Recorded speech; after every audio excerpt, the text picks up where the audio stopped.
சொக்கநாதன் பெற்றெடுத்த பிள்ளையாராம்.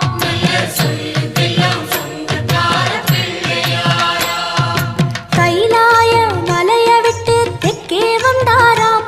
இந்த பிள்ளையார் பட்டி கண்டு இருந்து விட்டாராம்.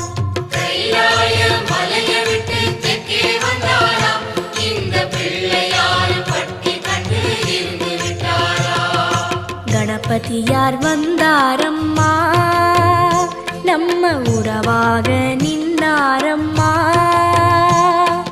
கணபதியார் வந்தாரம்மா, நம்ம உறவாக நின்னாரம்மா. சொக்க